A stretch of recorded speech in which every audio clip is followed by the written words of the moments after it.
बिस्मिल्लाहिर्रहमानिर्रहीम। जैसे कि आप सब जानते हैं कि कल परसों जो सुप्रीम कोर्ट का जो ऑर्डर आए हैं, पिछले कई महीनों से हम ख़ासकर हमारे पार्टी पूरे टीम जो है इस सिंबल के लिए हम लड़ रहे थे। यूँ तो 2019 में जब यूटी बनी उसके बाद से बहुत सारे लोग ख़ासकर बीजेपी के लोग इसी उसमें लगे थे कि लद्दाख से जो है इस पार्टी को ख़त्म किया जाए, और लोगों के दिमाग में यही डाल रहा था कि ये पार्टी जो है अब लद्दाख में नहीं रहेगी। उस वक़्त से हमारे पार्टी के सारे लोग यही कह रहे थे कि ये देश जो है एक जमहूरी देश है। इस देश में जो भी पार्टी शुरू से हमारे जो जितने भी हमारे लीडरशिप ने से आप लोगों ने जब इंटरव्यू लिया है तो सब ने यही कहा होगा कि जो भी इस देश में जो भी पॉलिटिकल पार्टी यहाँ के इलेक्शन कमीशन में जो रजिस्टर होता है, वो पार्टी चाहे वो स्टेट पार्टी हो या कोई नेशनल पार्टी हो, इस देश के किसी भी कोने में जाके अपने सिंबल पे इलेक्शन लड़ सकते हैं। हाँ, उसमें नेशनल पार्टी बनने के लिए उसमें कुछ नॉर्म्स है, ये हम डे वन से कह रहे हैं। और हमने जो नॉर्म्स, जो लॉ है, जो कानून है, उसको देख के हम बता रहे थे, लेकिन ज़बरदस्ती बीजेपी जो है लोगों के दिमाग में, और कोशिश भी ये कर रहे थे किसी सूरत से इस पार्टी को जो है लद्दाख से ख़त्म किया जाए। अल्लाह का शुक्र है और हम शुक्रगुज़ार हैं हमारे ऑनरेबल सुप्रीम कोर्ट का। आज जुडिशरी पे आज ये जीत जो है वो एक जमहूरी निज़ाम पे यकीन रखने वालों की जीत है। जुडिशरी पे जो हमारे लोग यकीन रखते हैं उनकी जीत है। और मेहनत जो की है हमारे पार्टी ने, क्योंकि एक तरीके से बीजेपी वाला यही सोच रहा था कि ये पार्टी ज़्यादा से ज़्यादा जो है हाई कोर्ट तक जाएंगे और उससे आगे कहाँ तक जाएंगे, लेकिन ये हमारे पार्टी के कायदीन, ख़ुसूसन हमारे उमर साहब का हम शुक्रगुज़ार हैं। वो बिल्कुल चट्टान की तरह खड़े रहे और हमारे टीम जो इसके पीछे लगे थे उनके सपोर्ट किया, और सुप्रीम कोर्ट तक इसको पार्टी ने लिया और आखिरकार जमहूरियत की जीत हुई। और ये पूरा लद्दाख के आवाम की जीत है, क्योंकि लद्दाख में आज के डेट में ये बहुत ज़रूरी था। क्योंकि हमारे पास ले दे के अगर जमहूरी निज़ाम अगर कहीं बोले तो यही कौंसिल है जहाँ पे हमारे लोग अपने मर्ज़ी से अपना एक वोट, जो उनके कीमती वोट होता है, उसका इस्तेमाल करके जो है अपने पसंदीदा कैंडिडेट को चुन के, अपने पसंदीदा लीडर को चुन के कौंसिल में भेजे। इस चीज़ को भी ख़त्म करने पे तुले हुए थे। आज पूरे लद्दाख के अवाम की जीत है, जमहूरी निज़ाम पे यकीन रखने वालों की जीत है। और आगे तफसीलन इस चीज़ पे हमारे पहले फ़िरोज़ साहब आप लोगों से मुखातिब करेंगे, फिर रसूल साहब, और आखिर में अब्बास साहब भी अगर थोड़े बोलेंगे, फिर आखिर में कमर साहब बोल के आपका ये प्रेस कॉन्फ्रेंस कंक्लूड करेंगे। तो मैं फ़िरोज़ साहब से गुजारिश करूँगा कि वो आपसे मुखातिब हो जाएंगे।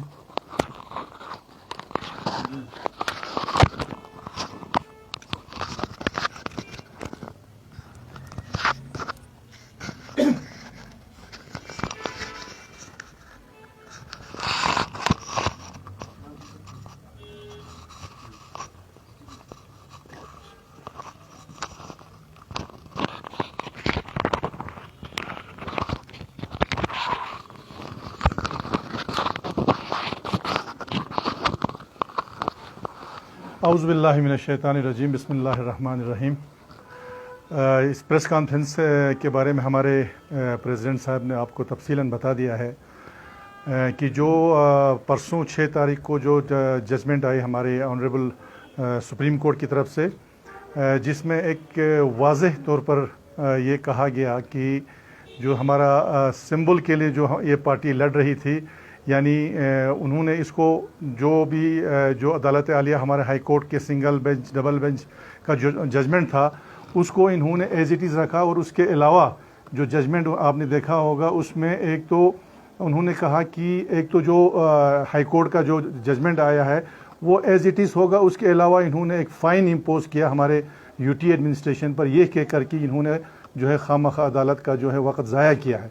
तो उसी से आप जाहिर कर सकते हैं कि राइट फ्रॉम द बिगिनिंग, क्योंकि शुरुआत में इसमें गुंजाइश था इसमें अब यूटी एडमिनिस्ट्रेशन का क्या कंपल्शन था वो तो हम नहीं जानते हैं। हालांकि आप लोगों को खुद मालूम है कि जो ही नोटिफिकेशन निकलने से पहले हम ऑनरेबल एलजी साहब के पास गए थे, हमारी पार्टी जिसमें मैं खुद भी था, और उन्होंने हमने उनको वाज़ेह तौर पर यह कहा था कि ये जो नेशनल कॉन्फ्रेंस है सर, ये नेशनल कॉन्फ्रेंस इतने सालों से जो है हमारे इस डिस्ट्रिक्ट में और इस रीजन में जो है पॉलिटिकल अपने सिंबल पे इलेक्शन लड़ रहा है। और सबसे बढ़ के एक पॉइंट हमारा ये था कि जो हमारा प्रेजेंट काउंसिल था उसमें हमारी मेजॉरिटी थी, यानी कि 10 हमारे ऐसे काउंसलर थे उसमें जो इस सिंबल पे इलेक्शन लड़के आए थे। तो ये सारे हमने उनको ब्रीफ किया था। उसके अलावा भी बावजूद जब उन्होंने नोटिफिकेशन जारी किया तो उन्होंने हमारे जो सिंबल था हमारा नेशनल कॉन्फ्रेंस का, उसको उन्होंने जो नोटिफिकेशन था उसमें से डिलीट किया था। उसमें यह कह के डिलीट किया कि ये जो पार्टी है ये एक स्टेट पार्टी है, लिहाजा स्टेट पार्टीज़ को एक्सेप्ट नेशनल पार्टीज़, हम स्टेट पार्टीज़ को जो है यूटी लद्दाख में रिकॉग्नाइज नहीं कर सकते हैं, क्योंकि उन्होंने एक नोटिफिकेशन निकाला। जबकि क्लियर कट जो है हमारा केस का बेस भी इसी में बना है कि 1968 का एक ऑर्डर है इलेक्शन कमीशन ऑफ इंडिया का, जिसमें ये क्लियर कट इंस्ट्रक्शन है कि आप किसी भी स्टेट, चाहे वो स्टेट हो चाहे वो नेशनल हो, पर्टिकुलरली स्टेट पार्टीज, वो भी अगर किसी अपने कैंडिडेट को खड़ा करना चाहता है किसी भी इलेक्शन में किसी अदर स्टेट या यूनियन टेरेटरी में, तो उसको इंटाइटल हो जाता है सिंबल के लिए। क्लियर कट इंस्ट्रक्शन है। और यूटी एडमिनिस्ट्रेशन ने ये कहा कि भाई ये चूंकि लोकल इलेक्शन है तो हम इसको रिकॉग्नाइज नहीं कर सकते हैं। लेकिन ये सारा केस जो है आपका, पहले तो इन्होंने इसको हाई कोर्ट में, फिर उसके बाद सुप्रीम कोर्ट तक लिया, और आफ्टर ऑल जो है आज जो है डेमोक्रेसी की जीत हुई है। आज जुडिशरी जो हमारी हिंदुस्तान की जो जुडिशरी है उस पर जो लोग यकीन रखते हैं, जो भरोसा रखते हैं, उनका भरोसा और भी बड़ा है। और ये क्लियर कट हम पहले भी बताते हैं कि चूंकि हम एक डेमोक्रेटिक कंट्री में रहते हैं, तो डेमोक्रेसी में जब रहते हैं तो चाहे वो वोटर हो चाहे वो पॉलिटिकल पार्टी हो, जितना ज़्यादा लोगों का पार्टिसिपेशन होगा डेमोक्रेसी में, वोटिंग में, जितने पॉलिटिकल पार्टीज़ को वोटिंग में आपका इलेक्शन लड़वाने में जो है आप अलाउ करेंगे, उतना ये डेमोक्रेसी जो मजबूत होता है। डेमोक्रेसी का ये मतलब नहीं है कि आप पॉलिटिकल पार्टीज़ को इलेक्शन लड़ने नहीं देंगे, लोगों को वोट डालने नहीं देंगे, ये बिल्कुल नहीं है। लिहाजा आज हम बहुत ही मशकूर और ममनून हैं ऑनरेबल सुप्रीम कोर्ट के, और पहले तो हाई कोर्ट के भी, क्योंकि हाई कोर्ट ने ही पहले ये जजमेंट सुनाया, उसके बाद सुप्रीम कोर्ट के भी हम बहुत ही मशकूर हैं कि ये आज जो है इन्होंने अलाउ किया। और सिंबल जो है हमारा हल का जो सिंबल है वो आप यूटी लद्दाख में रिकॉग्नाइज होगा, सिर्फ इस इलेक्शन के लिए नहीं बल्कि जितने भी इलेक्शन आज के बाद होंगे तो ये जो है सिंबल यहाँ पे रिकॉग्नाइज हो गई है। किसी भी इलेक्शन में आप हमारे कैंडिडेट्स अपने सिंबल पे जो है वो इलेक्शन लड़ सकते हैं। और साथ ही साथ जैसे हमारी प्रेसिडेंट साहब ने भी कहा कि पूरा टीम, पर्टिकुलरली हमारे जो पार्टी हाई कमांड है, हमारे वाइस प्रेसिडेंट उमर साहब हैं, और उन सब से बढ़कर जो हमारे वकील हैं शागरिद साहब, जिन्होंने इतना फाइट करके ये जो कामयाबी, एक अचीवमेंट जो है पूरा, एक सिर्फ नेशनल कॉन्फ्रेंस के लिए ही नहीं बल्कि पूरे लोगों के लिए जो जमहूरियत पे भरोसा रखते हैं उन सब के लिए एक जीत उन्होंने लाई है, उन सब की जीत है। तो मैं इसके बारे में इतना कहूँगा। उसके अलावा यहाँ पे बहुत सारे जगहों पे हमारे जो पॉलिटिकल पार्टी हैं, पर्टिकुलरली बीजेपी, एक प्रोपेगेंडा ये कर रही है कि हम नॉमिनेशन जो हैं 4 के बदले हम 6 नॉमिनेशन दिला सकते हैं, या बहुत से जगहों पे बोलते हैं 8 नॉमिनेशन दे सकते हैं। इवन मेरे कॉन्स्टिट्यूंसी में लोगों को ये कहा गया है कि हम इस साल 6 लोगों को नॉमिनेशन दे रहे हैं। ये भी फिर अगर ये लोग करेंगे, आज जो हालत इनका इसी सिंबल पर हुआ है, इससे भी बढ़कर जो है इनको ये हालत हो जाएगा अगर गलती से किया भी तो। क्योंकि आप जानते हैं कि जो हमारा मेन LHDC का एक्ट है, मेन एक्ट, उसमें क्लियर कट लिखा है कि आप 4 से ज़्यादा नॉमिनेशन नहीं दे सकते हो। 2 जो है आपका वुमेन, वीकर सेक्शन वुमेन को, और 2 माइनॉरिटीज़ को, उसके अलावा नहीं दे सकते। अगर आपने देना है तो हमारा जो मेन एक्ट जो LHDC का एक्ट है उसमें फिर अमेंडमेंट लाना है। और आपको पता है जो LHDC एक्ट जो है J&K रीऑर्गेनाइजेशन एक्ट 1919 में आया है, जो पार्लियामेंट में पास हुआ है, फिर इसको आपको पार्लियामेंट में लेके जाना है, वहाँ से पास करवाना है। तो ये एक मैं आपके थ्रू एक मैसेज लोगों को देना चाहता हूँ, ये बिल्कुल ही सरासर एक अफवाह है, एक झूठ है। नॉमिनेशन जो है आप 4 के बगैर नहीं दे सकते हैं। अगर करना है तो फिर इसको जो है पूरे एक्ट में जो है अमेंडमेंट लाना होगा। तो ये एक अफवाह, इस पर आपको अमल नहीं करना है। दूसरी बात जो है मैं इतना कहना चाहूँगा यूटी एडमिनिस्ट्रेशन को कि आप फ्री एंड फेयर इलेक्शन जो है आपको इंश्योर करना पड़ा है, क्योंकि इस बार ही आप लोगों को पता है, प्रेस वालों को भी पता है कि फर्स्ट टाइम LHDC में जो है करगिल में EVM मशीन जो है इस्तेमाल होगा। लेकिन ईवीएम मशीन जो है जब तक आपका वीपैट नहीं होगा वो इनकम्प्लीट माना जाता है। लेकिन हमें जहाँ तक ये इन्फॉर्मेशन है, इस इलेक्शन में वीपैट का शायद इस्तेमाल ये लोग नहीं कर रहे हैं। वीपैट में क्या होता है, आपको जब आप बटन दबाते हैं तो 7 सेकंड के लिए वहाँ रहता है और जो बटन वोटर है उसको इंश्योर करता है अपने आप को कि जिसको मैं वोट दे रहा हूँ उसको एक सेटिस्फेक्शन मिलता है। लेकिन हमें जो इन्फॉर्मेशन अभी आया है, वीपैट का ये लोग यहाँ पे इस्तेमाल नहीं करने जा रहे हैं, तो इस पर एक क्वेश्चन मार्क है। तो हमारे UT administration, district election officer सबों से हमारी ये अपील है कि आप इसको जो है बिल्कुल ट्रांसपेरेंट, फ्री एंड फेयर, और जितने भी हमारे पॉलिटिकल पार्टीज़ हैं, जो कैंडिडेट्स हैं, उनको ये इंश्योर और उनको ये सेटिस्फाई करवाना पड़ेगा कि ये जो मशीन जो अभी आप यहाँ इस्तेमाल कर रहे हैं इसमें किसी किस्म की कोई कोताही नहीं है। अदरवाइज़ आपको खुद जानते हैं कि पहले भी हमने सुना है कि जब तक वीपैट इस्तेमाल नहीं होगा तब तक जो है एक वोटर अपने आप को सेटिस्फाई नहीं कर सकता है। तो ये भी एक ज़रूरी है कि इंश्योर होना चाहिए कि इसमें फ्री एंड फेयर इलेक्शन जो होना वो बहुत ही ज़रूरी है। ओके, मेरे रसूल साहब थोड़ा बताएंगे।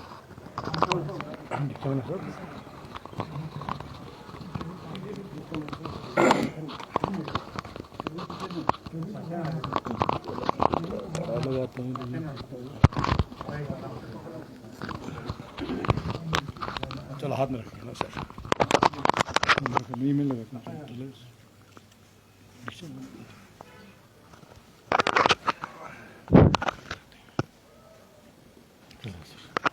औज़ुबिल्लाहिमिनश्शैतानिर्रजीम, बिस्मिल्लाहिर्रहमानिर्रहीम। पहले मैं आप प्रेस वालों का बहुत मशकूर हूँ, शुक्रगुजार हूँ कि आप लोग हमारे शॉर्ट नोटिस में यहाँ पर आए। आप लोगों को बखूबी इल्म है कि ये प्रेस कॉन्फ्रेंस हम लोगों ने किस लिए बुलाया है, किन वजूहात के लिए बुलाया है। तो जैसे आप लोगों को बखूबी इल्म है, हमारी यूटी एडमिनिस्ट्रेशन ने बीजेपी के कहने पर एक बीजेपी की टीम बन के नेशनल कॉन्फ्रेंस को जो हल का निशान है उसको इनकार किया था। तो बाद में सिंगल बेंच ने हमें यूटी एडमिनिस्ट्रेशन को डायरेक्शन दिया था इनको हल का निशान दिया जाए इलेक्शन में। वो उसके ख़िलाफ़ जो है डबल बेंच में गए। डबल बेंच ने भी उनका केस को मुस्तरद करके उनको इंस्ट्रक्शन दिया था कि आप इनको हल का निशान दे दो ताकि ये लोग इलेक्शन लड़ें। लेकिन अफसोस का मुकाम है कि यूटी एडमिनिस्ट्रेशन बीजेपी पार्टी बन के, एडमिनिस्ट्रेशन नहीं बल्कि बीजेपी पार्टी बन के सुप्रीम कोर्ट में चली गई।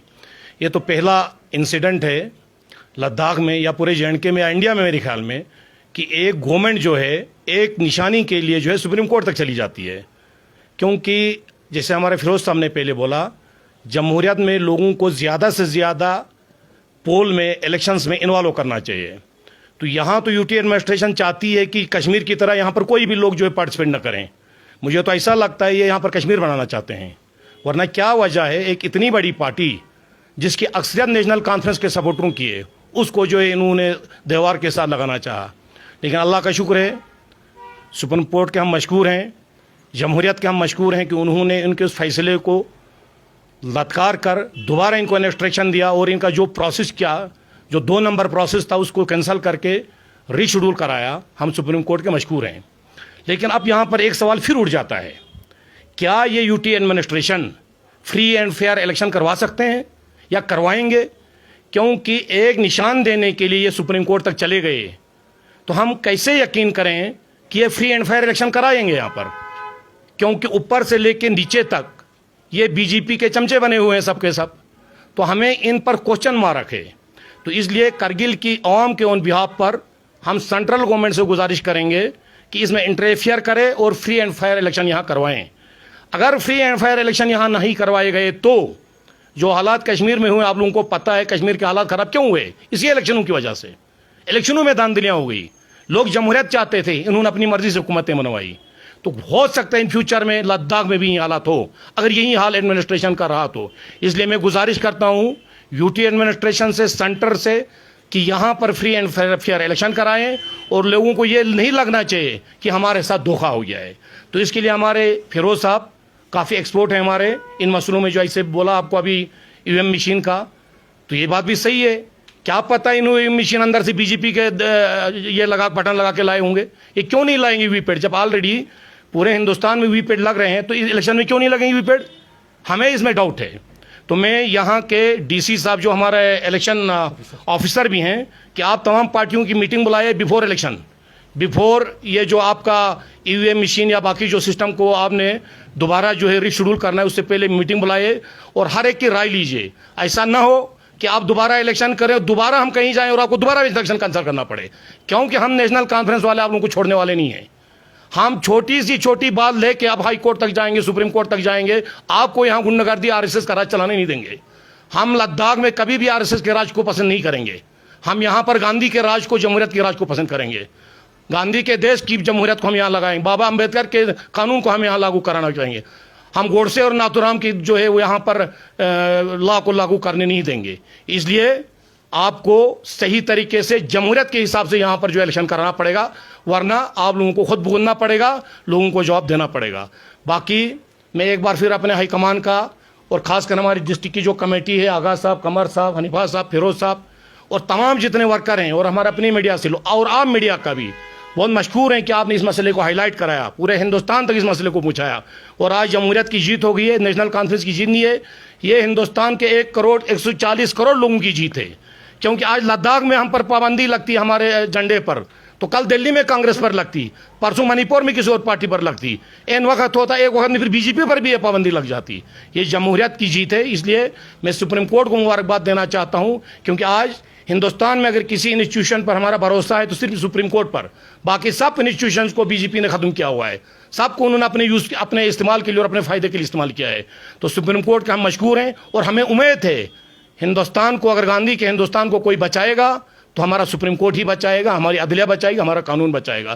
Thank you so much. जो इतना खर्चा हो गया। अच्छा, यहाँ एक बात और है, जैसे आप लोगों को मालूम है सुप्रीम कोर्ट ने कल 1 लाख रुपया इन पर जो है जुर्माना लगाया है खर्चे का।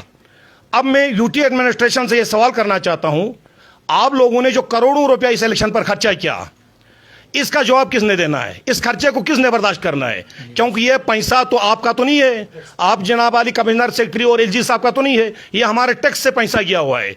आप लोगों की नाअहली की वजह से ये इलेक्शन में इतना जो खर्चा हो गया, क्या आप लोगों को, आप आईएएस ऑफिसर्स हैं और इतने बड़े पोस्ट पर बैठे, आप लोगों को पता नहीं था हम इलीगल कर रहे हैं? तो इलीगल क्यों किया?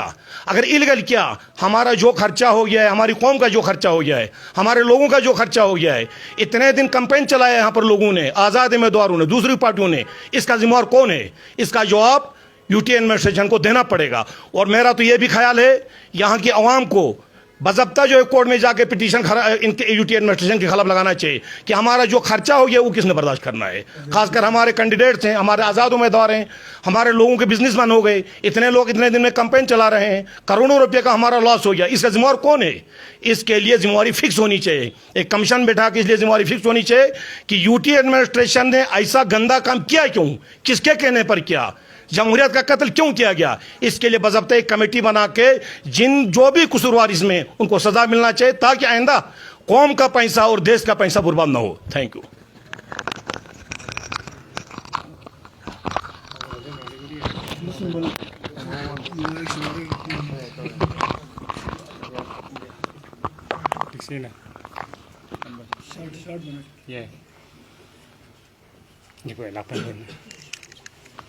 बिस्मिल्लाहिर्रहमानिर्रहीम। मैं शॉर्ट में ही बताऊंगा, जैसे हमारे सारे साहिबान ने बताया, सुप्रीम कोर्ट का जब से डिसीजन आया, करगिल में चाहे यूथ्स हो, चाहे बूढ़े हो, बुज़ुर्ग हो, एक खुशी की लहर फिर से दौड़ गई करगिल के पूरे कंस्टिट्यूंसी में, पूरे हलके में। तो इस सिलसिले में सुप्रीम कोर्ट का बहुत बहुत शुक्रिया अदा करना चाहूँगा, एज ए कॉन्स्टिट्यूंसी काउंसलर का और as a National Conference committee member का। साथ ही साथ मैं अपने हलके की एक बात आप लोगों से शेयर करूँगा, क्योंकि मेरे ऊपर और बहुत सारों के ऊपर भी इल्ज़ाम लगाया है कि मैं प्रोग्रेसिव बीजेपी का कैंडिडेट है। उनको मालूम हुआ होगा कि आज भी इस प्रेस कॉन्फ्रेंस में आया हूं। ये मैं क्लियरली बताऊंगा, जो मेरे साथी कांग्रेस के कैंडिडेट और उनके साथियां हैं वो लोग ये प्रोपेगेंडा फैला रहे हैं कि आगा अब्बास जो है वो बीजेपी का जो है प्रोग्रेसिव कैंडिडेट है। लिहाजा आज मैं कहना चाहूँगा उनसे कि उनको मालूम हुआ कि मैं प्रोग्रेसिव हूँ, कि नेशनल कॉन्फ्रेंस का एक मजबूतर और दयानतदार जवान हूँ, कि मैं नेशनल कॉन्फ्रेंस को कभी मैंने गद्दारी नहीं किया है। मैं क्लियरली बताना चाहूँगा और इंशाल्लाह मजबूती से रहूँगा, उसको मजबूत करूँगा।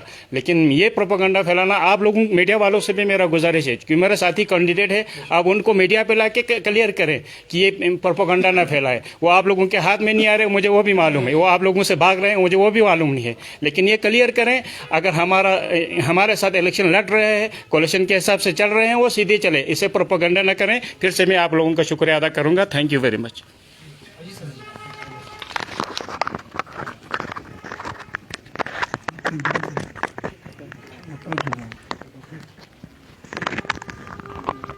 बिस्मिल्लाहिर्रहमानिर्रहीम व बिही नस्तईन। आज से ज़्यादा वक्त जिम्मे मिलन था इंशाअल्लाह ताला। इतना प्रेस पा बहुत बहुत शुक्रिया ये शुचस्पू शॉर्ट नोटिस पे। और जिस तरीके से हमें जो है चाहे हाई कोर्ट की बात हो चाहे सुप्रीम कोर्ट की बात हो, नेशनल कॉन्फ्रेंस को जो है फतह मिली, कामयाबी मिली, जीत मिली, इसका हम लोग जो है बहुत ही मशकूर सुप्रीम कोर्ट के भी है और ऑनरेबल हाई कोर्ट के भी है कि इन्होंने जमहूरी निज़ाम को जो है पूरी तरह से और एक तक़वियत दी।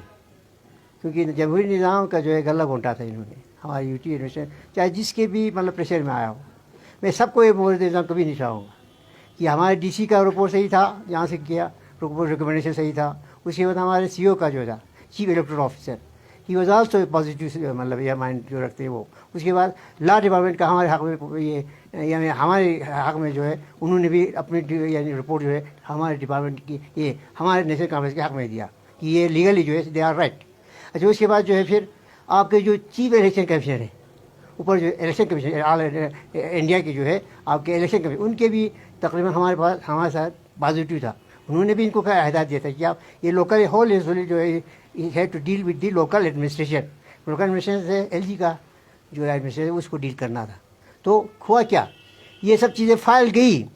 मैं सिर्फ इसमें सिर्फ दो शख्सियतों को यहाँ पे इल्ज़ाम कहें या जिस तरह से हम जिस तरह का या उनको कहें कि वो लोग एक साइड लेकर प्रेशर किसका प्रेशर था, किसने इनको यानी जिस तरह का हिदायत दे दिया, we don't know it all. ये दो शख्सियत जो है मैं मतलब नामजद करके मैं बता सकता हूँ कि इन दो शख्सियतों ने जो है हमारे हालात को बिगाड़ दिया और इस तरह माहौल पैदा किया। आज करगिल में ऐसा माहौल पैदा कर दिया कि हाँ जमहूरी निज़ाम पे यकीन रखना माहौल हो रहा था। मैं यानी हमारे लोग जमहूरी निज़ाम पर काफ़ी बात ही मतलब करना जो है मतलब जरूर समझते हैं कि भाई हमको जमहूरी निज़ाम का तो कोई ख्याल रखता ही नहीं है, यानी वोट का कोई हक़ नहीं है। और हमारे लोगों का जो जिस तरीके से वोट का जो है एक कीमती वोट है उसको इस्तेमाल करने के लिए जो इजाज़त नहीं दे रहे थे, उसे इस्तेमाल करने जान दे। उस पार्टी को जो है वो पता नहीं किसके इशारे पे, किसकी हिदायत पे, किसके जो है यानी उनके प्रेशर पे जो है वो एक किस्म का जो है पूरी तरह से पार्टी के हक़ में जो काम कर रहे थे। जबकि हमें वादा दिला था, जिससे इस पर कहा कि हमारे पूरी तरह से एक वफद जो है सबके पास गया, सबने कहा पास बिल्कुल मिलना है, हम सही है, हम लोग आप जो है कभी भी हम गलत नहीं करें, इंसाफ आपको दिलाया जाए सब चीज़। लेकिन जब करने पे आया तो दो शख्सियत ने सब चीज़ बिगाड़ दिया। तो इसलिए हम जो सबको बोले रहे सबको जो सब इल्ज़ाम नहीं लगाते कि इससे दो शख्सियतों ने जिस तरह से काम किया वो काबिल मज़म्मत है, काबिल जो है मतलब यानी हम कह सकते हैं जो कंडेमेनेशन है, ये हम पूरी तरह से कह सकते हैं उसमें कि ये एक पूरी तरह से एक प्रेशर में आकर इन्होंने एक यानी एक तरफ जो हिदायत दी। क्योंकि ये जो एमपी साहब हमारा ऑनरेबल एमपी साहब बार बार कह रहे थे कि इनको जो है आपको मैं इसको इनको निशाना मिलना नहीं, संबुल मिलना नहीं किसको नेशनल कॉन्फ्रेंस को, बार बार वो कह रहे थे। उस पर ये लोग उतर रहे थे। और उसमें सिर्फ एमपी का ही हाथ नहीं था, बहुत सारे यानी मैं कहता हूँ दो शख्सियतों के पीछे जो है कोई और लगे थे, बहुत सारे लोग लगे थे। तो ये जिसकी वजह से जो हमें ये मुसीबतें हमें क्या खड़ा कि हमारे यानी ये हमें ये जिस तरीके का हमें तंग किया, जिस तरह से हमारे परेशान किया हमारे लोगों को, और हमारे लोगों को जो है पूरी जमहूरी निज़ाम से एतमाद उड़ रहे थे। तो ये एक किस्म का हमको एक रिलीफ मिली, हमको एक फतह मिली, हमको एक जीत मिली और हमको जो है कामयाबी मिली। यानी ये न सिर्फ जो है करगिल के यानी आवाम को बल्कि पूरी यानी जम्मू कश्मीर के आवाम और पूरे हिंदुस्तान के आवाम को जो है जमहूरी निज़ाम पे एक फेथ हो गया और जुडिशरी पे एक फेथ हो गया। ये बात सही है। और जिस तरीके से जो है इन्होंने एलजी के जो एडमिनिस्ट्रेशन जो वो बदनाम कराया दो शख्सियत की वजह से पूरे हिंदुस्तान के अंदर। अब देखिए कल जो है जिस तरीके जहाँ जहाँ पे आप चैनल साहब ने खोले वहाँ पे जो है पूरी तरह से कहा कि सुप्रीम कोर्ट ने इनको फटकार दी, सुप्रीम कोर्ट ने इनको नकारा, यानी एलजी एडमिनिस्ट्रेशन जो लद्दाख के उसको नकारा के पूरी तरह से उनको यानी पूरा नंगा कर रहे थे। तो हमने पहले ही कहा कि आप लोग इसमें इस किस्म की हरकत न करिएगा, आप हमारे जो है हम लोग लीगली सही है, आप गलत काम नहीं कर रहे, कह भी नहीं रहे, गलत काम नहीं कर रहे, गलत हमारे रिकमेंडेशन भी नहीं है। तो पहला कहा कि हम लोग बिल्कुल को हम किसी के पक्ष में नहीं हैं, किसी के साथ नहीं रहेंगे, लेकिन ये तो पूरी तरह से खुला हो गया। पर पूरे लोग आवाम के सामने बात की कि ये पूरी तरह से जो है किसी के मेरे दबाव में आकर ये काम कर रहे थे। तो शख्स जो है और उस तरीके से आज जो है देखिए, आज इनको अभी नोटिफिकेशन जारी नहीं करना था। आज रात को क्यों नोटिफिकेशन जारी किया? क्योंकि आज इनके पास जो है कंडेमनेशन जो है यानी कंटेम्प्ट का जो है हमारा नोटिस लगा था, आज कंटेम्प्ट होने वाला था। और ये पूरी यानी ये जो 2-4 लोग थे इनको जो है हाई कोर्ट ने बिल्कुल यानी आज नोटिस निकालना था और आज ही इनको पेशी यानी नोटिस के इनको पेशी होना था और इनके खिलाफ जो एक्शन होने वाले। आज ये डर के मारे, सुप्रीम कोर्ट के डर के मारे या जिसके मतलब खौफ की वजह से जो है आज इन्होंने जो है रातों रात जो है नोटिफिकेशन जारी किया। तो मैं फिर एक बार हमारे पार्टी के हाईकमान जिसमें मतलब हमारे डॉक्टर फारूक अब्दुल्ला साहब है, उमर अब्दुल्ला साहब है या बाकी लोग जो इनका भी शुक्रगुजार हूँ कि उन्होंने भरपूर हमारा साथ दिया। हमें मतलब पूरी तरह से हमें हिमायत देकर जो है हाई कोर्ट, सुप्रीम कोर्ट और उसमें हमारे वकील जो खड़ा करके चाहे हाई कोर्ट में हो चाहे सुप्रीम कोर्ट में हो जो है इन्होंने, और उसके साथ साथ जिस तरह बलसिबिल ने जो है हमें जो है यहाँ पे यानी हेल्पिंग हैंड दिया उसका भी मशकूर हूँ। और साथ साथ में जो है ये मैं एक बात कहना चाहता हूँ कि ये MPA पहले कह रहा था कि आपको सिंबल नहीं मिलना है, मिलेगा नहीं, और यहाँ पे मैं वो हर जगह कहता था कि कहाँ नजी जो इनके मीटिंग होते वहाँ कहता था मैं मिलने नहीं दूँगा, इनको मिलने नहीं दूँगा। बाहर जो कहता था मिलेगा नहीं। तो ये चीज़ें, और आज भी हमें खर्चा है कि MP कह रहा है कि हमको इतनी सीटें आ रही, कहाँ से आने वाला है? आप सबको मालूम है कि उनकी हैसियत किधर है उसकी BJP का हैसियत क्या है और वो कितने इनकी सीट आने वाले, तो फिर हमें इतनी सीटें हमें आने वाली, इसलिए हमें शक होती है, मशकूक होती है, यानी हमें जो डाउटफुल हो जाती है कि ये जो मशीन जो लाए हैं पहली दफ़ा जो है करगिल के अंदर इस्तेमाल हो रही है। तो इसमें जो वीपैट का मसला है उन्होंने बिल्कुल अभी रखा ही नहीं है। तो वीपैट जब तक नहीं होगा तो हम लोगों को बिल्कुल ही मतलब भरोसा नहीं होगा। ये एडमिनिस्ट्रेशन को मैं अल्लाह देता हूँ कि जो हमारे यहाँ जिन्होंने मतलब पॉजिटिव जो रोल अदा किया उनको मैं कह रहा हूँ, मेरी गुजारिश में से मेरी गुजारिश, और जो हमारे जिन्होंने नेगेटिव रोल अदा किया उनको मेरी वार्निंग है कि आप इस तरह से कोई गलत कदम न उठाइए, जिस तरह से फ्री और फेयर इलेक्शन करवाइए और साथ साथ में जो है आप लोगों को हमें एतबार मिलेगा काम करिए। और जो आपके यहाँ पे DC साहब है जो डिस्ट्रिक्ट इलेक्शन ऑफिसर है, उससे मेरी गुजारिश है कि आप मीटिंग बुलाइए, ऑल पार्टी मीटिंग बुला के जो है पूरी तरह से आप कह दीजिए कि ये मशीन जो है इस तरह का है, पूरा कह दीजिए कि आपका जो है, क्योंकि हमको हम मशकूक की नज़र से आप देख रहे हैं कि ये मशीन जो लाया है पहली दफ़ा इंट्रोड्यूस हो रहा है, तो यहाँ पे मशकूक हो रहा है, डाउटफुल हम हैं।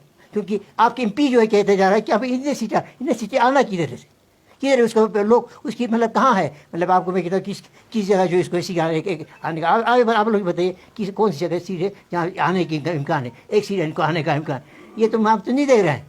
लेकिन वो कह रहे हैं कि हम इन्हें क्या पता है क्या ये सोच कर रखा है। जिस तरह से 2 शख्सियतों ने जो ऑफिसर ने 2 मतलब बुजुर्ग ने जो है जिस तरह से जो हमारे उनकी पक्ष लेकर उनकी साइड लेकर यहाँ काम किया, अब हमको मशकूक हो रहा हम लोग, यानी वो मशकूक की हम नजरों से हमें लोग भी हम नहीं देख रहे। तो ये चीज़ें हम कह रहे हैं कि मतलब ये इस पर जो है आपको सोचना चाहिए। हम चीफ इलेक्टोरल ऑफिसर से भी गुजारिश करेंगे और साथ साथ में जो हमारे जो डिस्ट्रिक्ट ऑफिसर है यहाँ पे इलेक्शन कमीशन की DC साहब से भी गुजारिश करूँगा कि इन चीज़ों पर ख्याल रखिए, जो इस तरह से कोई गलत चीज़ नहीं आना चाहिए। क्योंकि आज जमहूरियत को फूलने दीजिए और जो भी पार्टी आप बरसे रखता रहेगा, जो भी मतलब आवाम साथ दे देंगे, आवाम उसको चुन के लाएगा, उसको आने दीजिए, किसी को रिकॉर्ड नहीं होनी चाहिए बाद में। और उसके बाद साथ साथ जो ये आपकी नॉमिनेशन की जो बात आ गई, हाँ क्लियर किया नॉमिनेशन वाले है 4 है हमारे काउंसिल के एक्ट में है, 4 नॉमिनेटेड मेंबर्स होते, इसमें कोई शक नहीं है। तो लेकिन उसमें जो है पूरी तरह से बताया गया कि उनको जो है वोटिंग राइट नहीं, वोटिंग राइट उनको 4 को भी वोटिंग राइट नहीं, 4, 5, 6 लाने की तो अलग बात, वोटिंग राइट 4 को भी नहीं। क्योंकि जो भी नॉमिनेटेड मेंबर्स होगा, जैसे में सुप्रीम कोर्ट का एक फैसला है उसमें भी फैसला दिया, जब आप वालों का जो है 10 नॉमिनेटेड मेंबर था, किनका, BJP का, जब ये उसका जो दिल्ली में जो है म्यूनसिपैलिटी का इलेक्शन हो गया मेयर के लिए, उसमें उनका नॉमिनेटेड मेंबर जो था BJP का 10 मेंबर थे। तो सुप्रीम कोर्ट में गए, सुप्रीम कोर्ट कहा इनको मेंबर जो इलेक्टेड मेंबर्स है उनको राइट है और जो नॉमिनेटेड मेंबर है उनको नहीं है, जिसकी वजह से जो है आप वालों का जो है कैंडिडेट जीत के वो आ गया। तो सुप्रीम कोर्ट का जो यानी डिसीजन होता है, उसका फैसला होता है, वो तमाम जितने भी ऑल इंडिया के जो है जितने भी स्टेट से जितने भी गवर्नमेंट्स है, चाहे यूटी हो चाहे आपके स्टेट्स हो, उन सब पे लागू होता है। तो हम कह सकते हैं कि उसमें आज जो है जो भी काम इस हरकत करेगा, गलत काम करेगा, हम लोग जो सुप्रीम कोर्ट का दरवाजा हमें खुला है, हम दरवाज़ा खटखटाएंगे, सब दरवाज़ा खटखटाएंगे और हाई कोर्ट का भी दरवाज़ा खटखटाएंगे। ये आपको मैं कह रहूँगा कि इस तरीके से जो गलत काम ना करिए, गलत चीज़ें होने ना दीजिए, जमहूरी निज़ाम पे जो है फलने फूलने दीजिए और लोगों को एतमाद में लेके जो भी काम करना कर लीजिए। और हम एक बार फिर एक जो है आपके सुप्रीम कोर्ट का और हमारे वकील जो है यानी हमारे शारिक साहब और फलसफा जो इसको मतलब यहाँ पे यानी उनको ये कोऑपरेट कर रहे थे, उनका भी और हमारे अपनी तंजीम की हाईकमान के भी मशहूर हों। और जितने भी हमारे यहाँ पे डिस्ट्रिक्ट का हमारे यानी डिस्ट्रिक्ट का जो हमारे नेशनल कॉन्फ्रेंस के जो है डिस्ट्रिक्ट कमेटी के जो सदर है, उनके जो जितने भी इनके बाकी एग्जीक्यूटिव के मेंबर्स हैं, उन सब का जो है मशहूर हूँ कि इन्होंने बहुत मेहनत की और इनका मेहनत जो रंग लाया और आज आपको उसका फल जो है मिला है। तो मैं लोगों से भी गुजारिश करूँगा कि आप जो है इंशाअल्लाह ताला नेशनल कॉन्फ्रेंस आपने हमेशा नेशनल कॉन्फ्रेंस को साथ दिया है, नेशनल कॉन्फ्रेंस साथ देते आए हैं और हमेशा मेरी उम्मीद है कि आज अंदर भी जो है आप नेशनल कॉन्फ्रेंस कैंडिडेट्स को कामयाब करा के उनको काउंसिल में जो है काम करने के मौका फराहम करें। और इंशाल्लाह हम आपके लिए आपका जो है जो भी बात हो, जो भी मसला होगा, करगिल की जो ताकत की इज़्ज़त, करगिल के जो है मसाइल, करगिल मुश्किलात जो है हल करने के लिए हम हमेशा हम तक जो है कोशिश करते आए, आइंदा भी कोशिश करते जाएंगे। बहुत बहुत शुक्रिया आप सभी का। सर ये बात आम हो गई है कि इस वक्त आम लोगों का ये कहना कि 16 जो आप लोगों ने जो अपने नुमाइंदे जो जिनको मैंडेट दिया है, उनमें से कहते हैं कि 6 आदमी आपको प्रेशर कर रहे हैं कि वो इंडिपेंडेंट है। तो क्या ये मशरूब नहीं जा रहा है? ये आम लोगों का कहना है, तो आप क्या कहेंगे? क्या अच्छे आपके जो 16 जो नेशनल कांग्रेस जो उम्मीदवार हैं, जो इंडिपेंडेंट ये ऐसे आदमी हैं वो ये कह रहे हैं कि तुम इंडिपेंडेंट होना चाहिए। तो ये बात कहाँ तक ये आम लोगों का ये नहीं है, ये बीजेपी का प्रोपेगेंडा है। हमारे कैंडिडेट आज तो अल्लाह की वजह से हमारे पास सिंबल भी है, हमारे पास निशान भी है। अगर ये सिंबल और निशान ना भी होता, हमारे जो टीम था 16 तो हमारे कैंडिडेट थे, उसके पीछे सैकड़ों लोग हमारे इस पार्टी के साथ खड़े थे और मजबूती के साथ खड़े थे। ये खामख्याल था और बीजेपी का फैलाव हुआ एक प्रोपेगेंडा है, जैसे कि आगा साहब ने भी अभी क्लियर किया। ये जो हमारे अपोजिशन से उनका फैला हुआ प्रोपेगेंडा है। इंशाल्लाह 16 तारीख, कल 9 तारीख से शुरू हो जाएगा, 16 तारीख तक ये आप लोगों को पता चल जाएगा।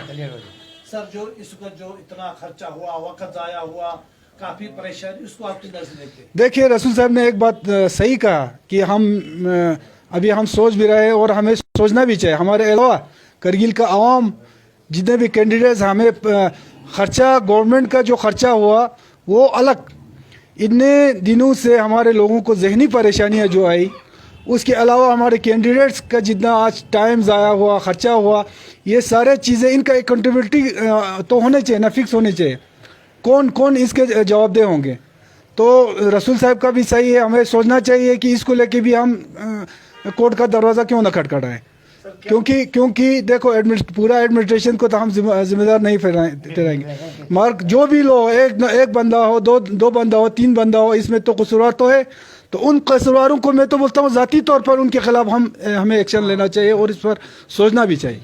सर 2 कॉन्स्टिट्यूंसी में आपका जो कोलिशन है वो थोड़ा हमें दौड़ लगता है। सर दौड़ नहीं, थोड़ा ये सोशल बात है। एक सर तब से खराब, दूसरा पॉइंट सर तब से खराब में 5 कैंडिडेट हैं, 5 में से बीजेपी एक है सर, बाकी एनसी कांग्रेस दोनों का है, उन दोनों का तगड़ा मुकाबला है। दूसरा सर पॉइंट कॉन्स्टिट्यूंसी में 5 कैंडिडेट है, वहाँ बीजेपी का पल्लाबाजी है। इस पे आप लोगों ने बोला था कि बीजेपी जो है इन दोनों में मतलब मुकाबला भी है और जीत भी सकते हैं सर, तो इसमें आपका क्या? देखिए हमने पहले ही क्लियर किया था, जहाँ भी जिस कॉन्स्टिट्यूंसी में भी हमारा तीसरा जो पार्टी जो है, चाहे वो बीजेपी हो चाहे वो कोई और हो, वो विनिंग पोजीशन पे होगा, तब हम उसमें कोलिशन के बारे में सोचेंगे।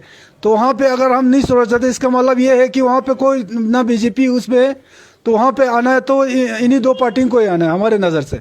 ये आप लोग क्या सोचते हैं कि बुधखरमी में बीजेपी आएगा, पुएन में भी? हमारे नज़र में ना बुधखरमी में बीजेपी आ रहा है ना पुएन में बीजेपी आ रहा है, इसीलिए तो हमारे दोनों कैंडिडेट वहाँ हैं, आपस में लड़ रहे हैं।